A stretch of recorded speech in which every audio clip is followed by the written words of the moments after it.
Success is predictable. Success is not luck. Every human wants to be successful. No human wants to fail. Everybody wants to succeed. So I want to give you 5 questions to write down that you must answer if you are going to be successful on this planet. These 5 questions are so important that they control the entire world. Everything that every human does on earth is motivated by these 5 questions. What are these 5 questions? Number 1, write it down. Who am I? It's a difficult question to answer. The second question that controls the human race is, where am I from? What is my source? Some say you came from a monkey.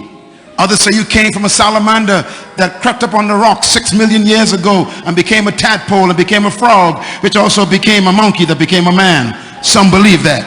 The third question every human is battling with is, why am I here? It's a tough question. The average human being does not know why they're on planet Earth. They wake up every morning, go into a job they hate, working with people they don't like, getting paid less than they're worth, and dying too young from frustration because they don't know why they exist. The fourth question every human must answer is, what can I do? The average human on earth have no idea about their ability. 90% of the human population will die and never achieve more than 10% of their true ability. This is a tragedy. And the last question every human must answer is, where am I going? What is my destination? Everyone wants to know, what is my future? Where am I going in the next 20 years, 40 years? What will I be when I am 75 or 82? What is my destiny? These 5 questions are frustrating the human race. It is these 5 questions that changed my life, because these 5 questions are the questions that I couldn't answer. I think success, first of all, is knowing my purpose in life. And if I ask you if you wanted to be successful, everybody in this room would say, absolutely. That's why you're here. As I have watched and observed successful people, what I have discovered about them is they really have figured out why they're here. They really do have their act together. And knowing their purpose in life is a stability for them. So that when everyone else is rocking and rolling and things are a little unsteady and people are kind of leaving the ship and people are kind of abandoning their causes, these people, they hold steady right throughout the storm because they have a true North Star. They truly are focused. It becomes an anchor in their life that just holds them steady. And the anchor is a confidence based upon a knowledge of purpose. When I was 13 years old, I began to read the Bible for myself. My father was a Baptist pastor, and he couldn't help me with the 5 questions. I went to a church and became religious and never got a question answered. So I decided to search for it myself. And I picked up the Bible at age 13, very young, teenager, and I began to read the book of Matthew. And the book of Matthew led me to the book of Mark. And then I read the book of Luke, and I memorized the book of John, and my whole life as a teenager exploded. I became like an adult before time because I learned principles that adults didn't even know. And by the time I was 17 years old, I was the most famous teenager in my country because of the Bible I memorized. And it was during those years that I began to grapple with these 5 questions. Who am I? Where am I from? Why am I here? What am I really capable of doing? And where am I going? And I discovered that the greatest tragedy in life is not death. There's something worse than death. The greatest tragedy in life is life without a purpose. I've become convinced that there are 2 challenges that you and I have in life. And if we can accept this challenge and meet this challenge, face it well, life will be very fulfilling to us and it'll be very rewarding to the people around us. The first challenge is for us to find ourselves. And we find ourselves when we discover our purpose. Nothing is better than for a person created by God in His image with a plan for his or her life to find themselves. Find that purpose. It's what makes you solid. It's what makes you secure. It's your mooring. It keeps you just exactly where you need to be so that you can accomplish what you want to accomplish. To discover your purpose, to find yourself. What a wonderful thing. That's what our subject is about today. Nothing is worse than being alive and not knowing why. Breathing oxygen and eating food and getting energy and don't know why you have it. This is a tragedy. To live for 80 years and still didn't know why you were here. That's a tragedy. Without a purpose, life has no meaning. It has no sense of destiny, no sense of precision. Actually, purpose is the third question. Why am I here? And this is the frustration of all humans. Success is not an experiment. You can predict success. I'm going to prove that in a minute. Success is designed by God to be predictable. But I want to quickly say the antithesis also is true. Failure is also predictable. In Jeremiah 29 verse 11, God says, I know the plans I have for you already. Plans to what? Prosper you and not to harm you. Plans to give you a hope and a future. I know your plans already. But there's a second challenge. Once we find our purpose, discover why we're here, there's a second challenge that we have, that we face, and that is to lose ourselves. We're to find ourselves. Isn't it interesting to lose ourselves? And we lose ourselves when our purpose becomes bigger than us. To find a purpose, how important. Many people never do either in their life. They never find themselves.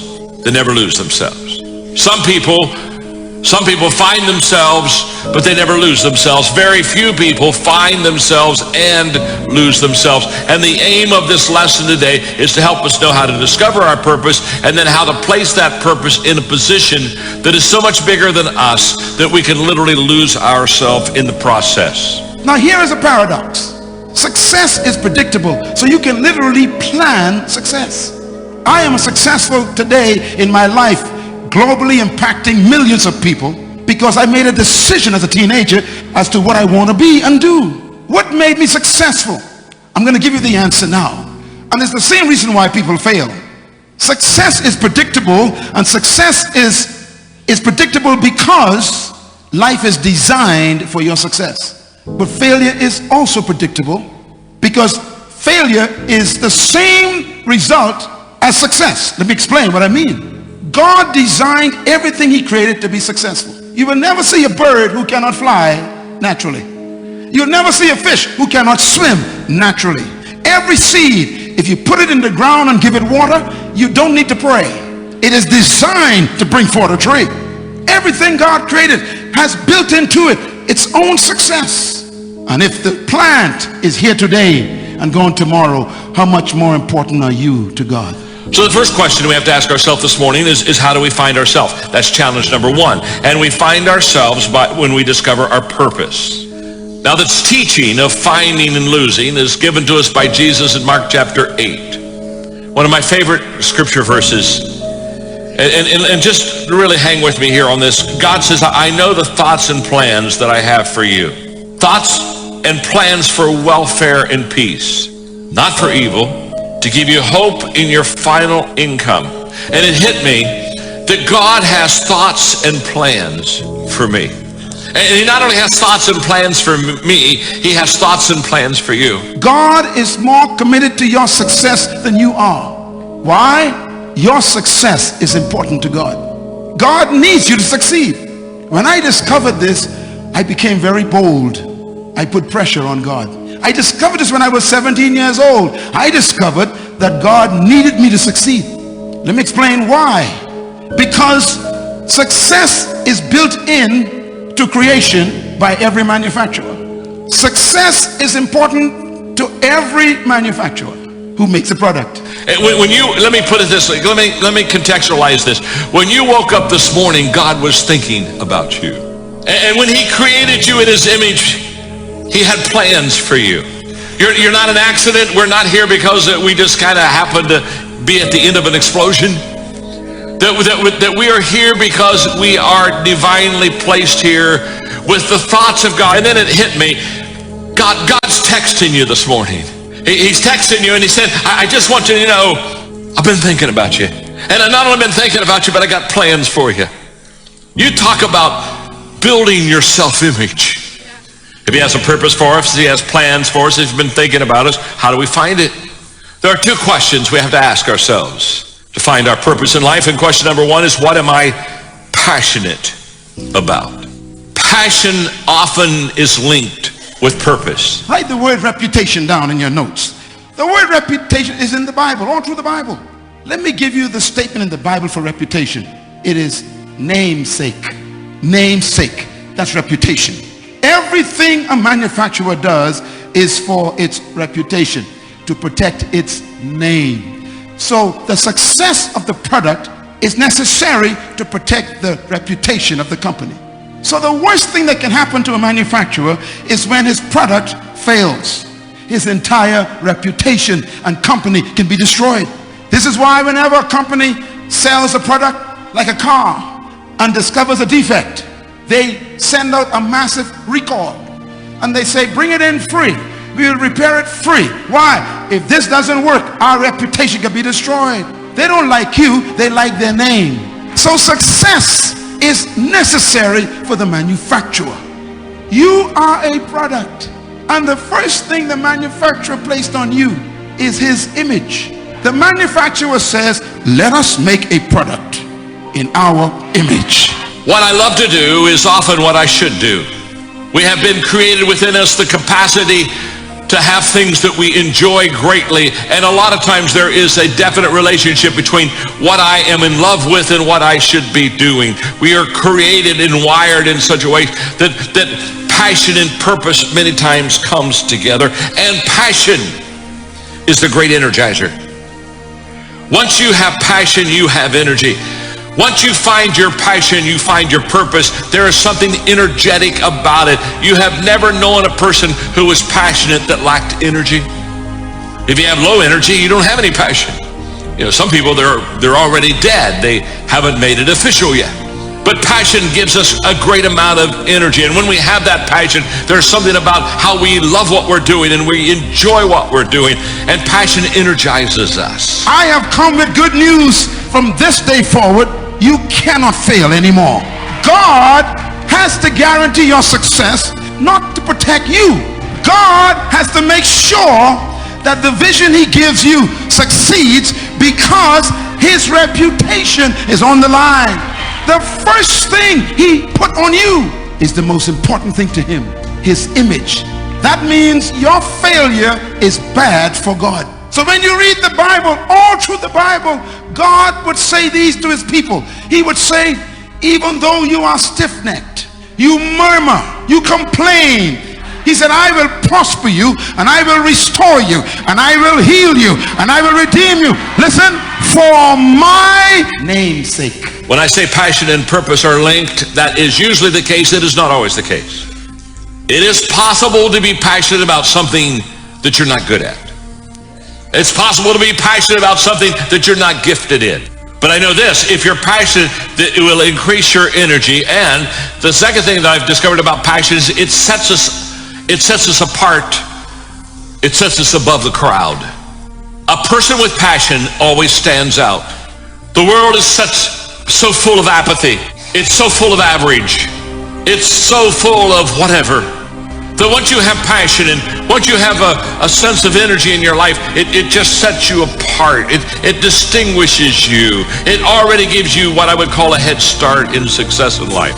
This is why if he told you to go to university, don't worry about tuition.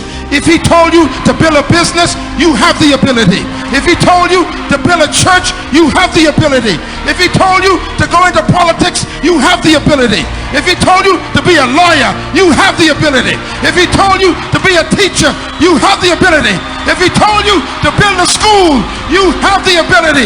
Whatever he told you, he will do it for his name. See, the reason why some of you don't get healed when you pray is because you want to get healed so you could feel good. That's why it's important to announce what God told you. When you make it public, you put pressure on it. So stop being afraid to believe your dream. Your success is good for God. So he has to make sure you succeed. When you discover who you are, you make announcements you can't pay for. Stop waiting for money before you make announcements. When you're passionate about something, it's not possible, but you do it anyway. When you're passionate about something, passion will take you where nothing else will ever take you. It'll give you that decided edge. It'll help you to stand out. Now, let me just say something about purpose and dreams and finding your purpose. I wrote a book a few years ago called Put Your Dream to the Test. And basically, it's questions you need to ask yourself to make sure if your dream is a valid dream. Sometimes God has people literally designed to come along and complement each other so that the dream can be filled. Teamwork makes the dream work. I've seen it happen many, many times. I can tell you right now, for many of you, it's happened in this church. That some of you, your place, your purpose, your dream is to come alongside, complement, add value, and do something for someone that they cannot do for themselves. But the second question we ask ourselves is not only what am I passionate about, but what are my strengths? What am I good at? What is my spiritual giftedness? Because when God created you, he gave you gifts, spiritual strengths, to enable you to find and fulfill your purpose. God created fish to swim. So if fish can't swim, his reputation is in trouble. God created seeds to bring forth trees. So if a seed doesn't bring forth a tree, God's reputation is in trouble. So God is very wise. He built into everything laws to guarantee its success. That's why God told Joshua, if you take my laws, read my laws, memorize my laws, obey my laws, accept my laws, submit to my laws, you shall have good success. Can I suggest something to you? When you discover the laws of God, you don't need to pray. Oh, look at you. You don't understand what I just said. The car that you bought was made by a manufacturer. The manufacturer built into the car the laws for function. You don't need to pray about what to put in your gasoline tank. It's a law. The manufacturer says, you shall use unleaded gasoline only. He didn't ask your permission. He built the law into the car. And when it comes to you, it comes with the laws built in. Now, if you decide you like orange juice, and you're going to put orange juice in your car because you like orange juice, then the car malfunctions. In other words, you don't bring your laws to God. You submit to the laws of the manufacturer, and it guarantees success. Therefore, God has designed everything to function by laws. And here's what I know, that when you find your spiritual gift, you'll be good at it. You really will be. It'll be just what you do well. It'll fit. It'll be natural. It'll be easy. You'll have an opportunity to use it. When you find your spiritual gift, God's going to give you the opportunity to use it. He's not going to give you a gift and then not let you have the opportunity to use it for others. You'll be energized by it.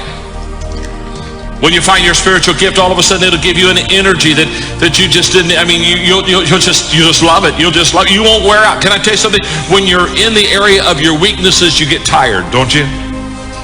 But when you're in the area of your strengths, you're energized. I have a degree in counseling, so when I started the ministry, I started counseling. The good news is I had a degree. The bad news is I wasn't any good. No energy. It was my weakness. I wasn't dealing out of my strengths. And one day I realized that when I counseled with people, I worked with their weaknesses, and I wasn't good at that. But when I equipped people, I worked with their strengths. And all of a sudden it was like, literally within a matter of a couple of days, I went from being worn out because I was working with weaknesses to be absolutely energized because I started working with people's strengths and started equipping them. And all of a sudden I began to understand what happens when you play to your strength zone, when you play in the areas where you're good at. And I would also say when you find your spiritual gifts, you'll have capacity to develop them. You'll really get good. You're good now, but once you start developing and working your spiritual gifts, you really get good. And this is why I want to take home this, write this down. Laws were given to guarantee success. Laws were not given to restrict you. Some of you test the manufacturer's law. God designed the fish to be in water. That's a law. Fish will never leave water. Birds were designed to fly in the air. They will never try to become fish. If you put a seed on the ground on a tiled floor in the lobby and leave it there for 50 years, it will remain a seed. Why? You disobeyed the law of the seed. It needs soil and moisture. Humans are the only creatures God got problems with. We are the only ones who will test the law. Test the law. to see if it's true. That's why you're broke, divorced, and sick. Success, write this down, is a result of decisions. Whatever you are right now, you decided to become. Don't you blame anyone for your predicament right now. Success is a result of decisions. Failure in life is a result of decisions. Whatever you decide determines your destiny. In other words, everyone becomes what they decide to be. I decided to be successful, so I decided not to smoke. Because when I wrote my vision on paper at age 14, I saw my vision. So I knew if I start taking drugs, having sex, drinking alcohol, the alcohol will kill my liver, the smoke will destroy my lungs, and the sex will give me a baby I can't pay for. So my vision determined my discipline. If you don't know where you're going, you'll do anything with your life. Purpose brings discipline. So now that's how we find our purpose, by our passion and by our giftedness. So then how do we lose ourselves? We lose ourselves when we give our purpose to something bigger than us. When all of a sudden we say, okay, I've got to give myself to something bigger than me. Jesus said it. What he said, you'll lose your life. He said, you'll lose your life when you follow me and when you give it for the sake of the gospel. When you take your purpose and position it in something bigger than you, he said, all of a sudden you'll begin to lose yourself. So for your notes, when you're bigger than your purpose, when we're bigger than our purpose, we have a career. I deal in the marketplace all the time in leadership. I deal all the time with people that have careers, and most of them, they're bigger than their career. They've got a career, but it's always looking out for me and how am I going to advance and how am I going to achieve? And they're bigger than their purpose, and so they have a career. But can I tell you something? When your purpose is bigger than you, you have a calling. That's how my journey began. I want to make a difference. And then one day I realized I had to go beyond that. There was another step, and I went from I want to make a difference to step 2. I want to make a difference doing something that makes a difference. This is now I'm going to begin to lose myself. I'm going to begin to lose myself because now I'm focusing on doing something in my life that has eternal value. I'm going to do something in my life that is bigger than me, that lives beyond me, that can never be satisfied or fulfilled or achieved by me. I want to make a difference doing something that makes a difference. I'm now beginning to lose myself. And then I went to step 3. I want to make a difference doing something that makes a difference with people who make a difference. Write this down. A true friend is anyone who will help you get to your destiny. So if anyone wants you to do anything that stops you from your destiny, that's not a friend, that's an enemy. Decisions determine success. God wants you to live your whole life with good memories, not regrets. So he protects you by giving you laws to protect your memory. And there's some of you in this room right now, your memories are tragic. If you obey God, you'll never have a bad memory. God wants you to succeed. He gave you birth to succeed. He wants you to succeed more than you want to succeed for his name's sake. And God is faithful to the vision he put in your life. He is faithful to it because he needs you to succeed for his reputation. Your future is God's past. In other words, God finished you before he started you. God's plan for your life is already finished. He's just hoping you just keep the laws. You know, it's incredible. When I discovered this, I was a teenager and I became very bold because what you were born to do is already finished. When I discovered that, I became very confident. God already finished you before he started you. In the book of Isaiah, when I read this, it changed my life. God says, remember this, put it in your mind and don't forget it. Now, 3 of those sentences means the same thing. Whenever God says something 3 times, it's the most important thing. It's the same word as verily. He says, remember this. Fix it in your mind. Do not forget it. Same words. There's a 4th part for me. I want to make a difference doing something that makes a difference with people that make a difference. at a time when it makes a difference. Got to make it count. I don't get many more do-it-overs. Got to make sure that I do it right on the front end. What's the difference between success and significance? Success is when I add value to myself. Significance is when I add value to others. And you lose yourself not in success. You find yourself in success. You lose yourself in significance. It's when we begin to add value to others that we begin to lose ourselves, because now the cause is greater. Our why, our purpose, our why is bigger than us. And when our why is bigger than us, when you find your why, you'll find your way. Everything changes at that time. I shared with you earlier that I'm 66, so people ask me all the time, they say, John, when are you going to retire? And I tell them I'm not going to retire.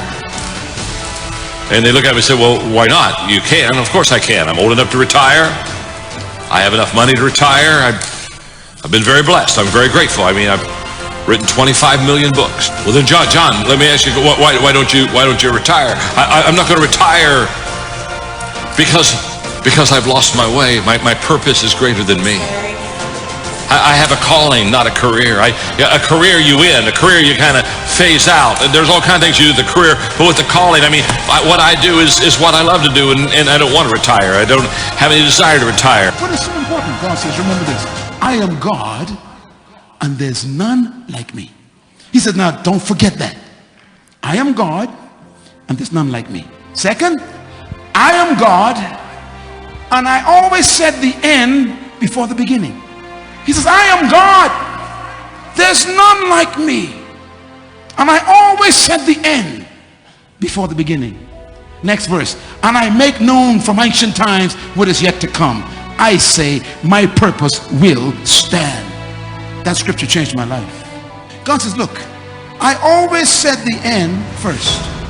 Then I back up and begin. That means I finish before I start. I complete before I commence anything. God says, you see, whenever you see me start something, that is evidence that it's finished. So your success is already finished. I'm not coming, but I'm going to tell you, till I die, I think I'll live.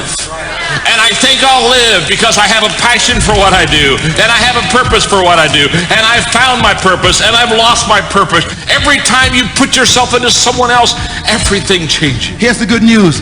God would not allow you to have been conceived in your mother's womb unless there was something already finished that you were born to start. That's why as a child you were dreaming all the time. That was your destiny screaming at you. This is why you got big dreams. Those dreams are real. Don't ever judge your destiny by the location of your birth. Stop feeling bad about yourself.